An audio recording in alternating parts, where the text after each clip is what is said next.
Halo sahabat Nakusa dimanapun Anda berada, Bang Don sapa, jangan lupa jaga kesehatannya karena di musim yang tak beraturan menurut perkiraan cuaca BMKG banyak menyebabkan rotasi penyakit yang berkeliaran.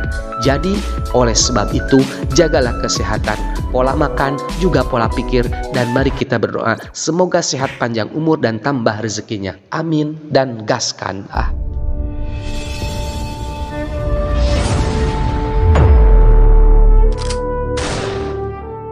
Naku berkata, aku melakukannya untuk cinta dan aku tidak memintanya untuk membayar agar dia kembali.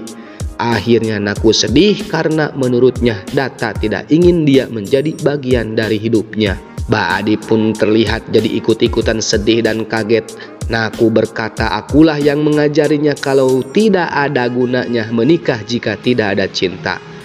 Aku membutuhkan cinta dan aku tidak ingin seseorang untuk mengasihaniku dan membiarkanku tinggal di rumah ini. Baji datang ke Ganpat dan memberitahu dia kalau Data telah mengatur untuk penumpang di pondok mereka di sebuah kota baru dan juga menawarkan sejumlah uang kepadanya. Naku dan Badi pergi ke Sahib. Sahib berkata semua yang terjadi ialah sebuah kesalahan dan aku minta maaf. Naku pun berkata aku tidak marah pada siapapun. Sahib memanggil Naku untuk mendekatinya dan membuatnya duduk di sampingnya dan berkata semua ini adalah takdir. Putaran takdir tu bisa dipungkir, kadar tu bisa disinglar. Kita semua ialah boneka di tangan takdir. Duta tidak seperti ini, takdir membuatnya seperti ini. Dia menari dengan nada takdir. Naku terus mendengarkan semua ini dengan sedih. Jelas, Ganpat mengambil tawaran Baji. Baji pun menawarkan untuk mengantar mereka ke kota.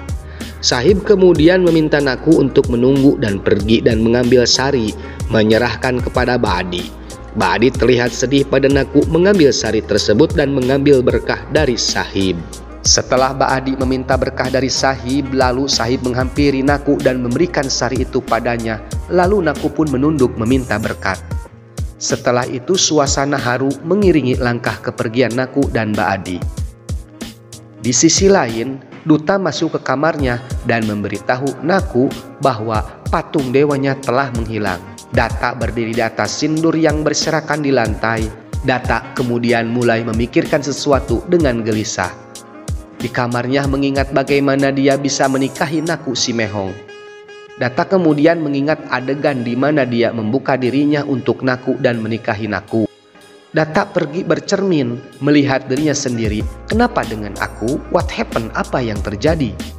Jika terpisah, dia tidak dapat menanggung beban rasa bersalah. Data membuka tirai kemudian memegang erat-erat dan menutupnya. Data berjalan dan berlari di pintu, tenggelam dalam pikirannya. Naku menyebut Sahib dan Data pun terbangun dari pikirannya dengan mengatakan Data menatap Naku dengan sedih. Naku membawa manggal sutra di tangannya dan mencoba menyerahkannya kepada Data. Data melihatnya begitu terkejut. Nanaonan ieu? Naku mengembalikan manggal sutra ke Data. Data masih bingung memikirkannya. Ia tidak dapat memikirkan apa yang dia inginkan. Lalu ia mengulurkan tangannya ke depan. Naku menjatuhkan manggal sutra ke tangan Data. Naku terus menatap Data dan Data terus menatapnya. Naku berbalik kembali dan mulai berjalan pergi. Data berdiri di belakang dan melihat Naku berjalan dengan sedih, menjatuhkan manggal sutra pada sindur. Pada saat itu Mang Kisor sedang melakukan puja bapa. Naku dan Ba'adi datang ke sana. Naku berkata kepada Kisor dengan sedih, mungkin cintaku tidak cukup kuat. Cintaku tidak bisa menahan rintangan yang menghadang terus-menerus bagai tsunami. Kisor menjawab dengan mata berkaca-kaca. Aku akan meminta kepada Tuhan jika cinta itu tidak kuat, lalu siapa yang kuat? Lalu kemudian Naku mencoba untuk mengambil berkah Kisor. Tapi Kisor menghentikannya dan berkata, saudari tidak menyentuh kaki saudara laki-laki. Kesopan menurut adab di sana.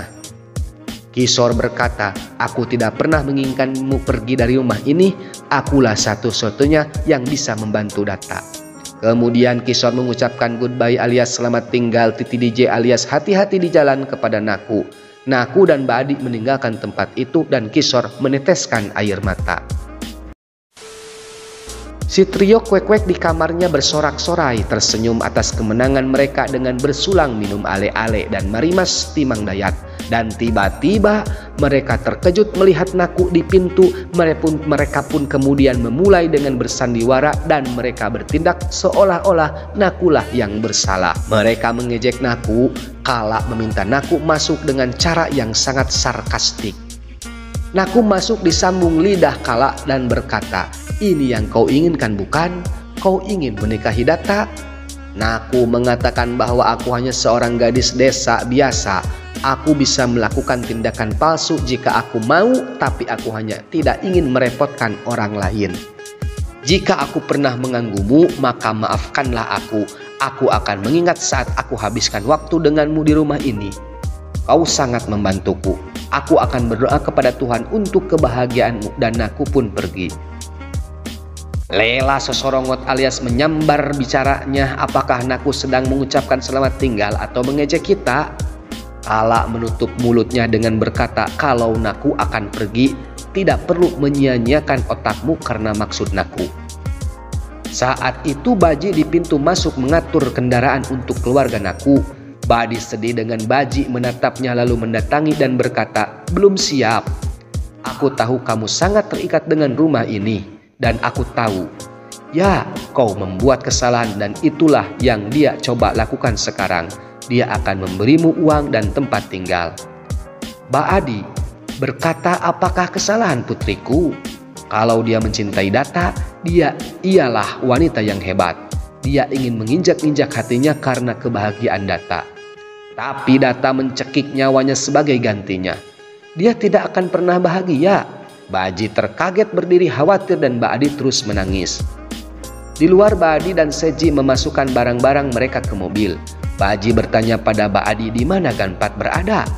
Baadi menjawab kalau Ganpat pergi ke depan untuk mengurus sesuatu. Naku datang ke sana dengan kotak hijaunya. Dia terus mencari-cari sepertinya mencari Datta. Naku berkata, apakah masih ada yang tersisa untuk harus aku lakukan? Naku pun bersedih. Lela mengatakan mungkin dia merasa Datta akan datang dan memintanya untuk masuk ke mobil. Naku terus menanti-nantikan rumah itu. Baadi meminta Naku untuk segera masuk ke mobil. Semua orang yang mengerikan seperti Lela, Rups, Kala, Sahib, dan Sudarsono menarik napas lega saat Naku berjalan ke mobil. Naku kembali untuk terakhir kali melihat Mensen untuk melihat Datta. Tapi dia tetap tidak melihat Datta meskipun sakolebat. Bersambung. Nantikan cerita selanjutnya. Terima kasih dan hatur nuhun telah setia menontonnya. Silahkan tinggalkan jejak yang sopan di kolom komentar biar menjadi cantik.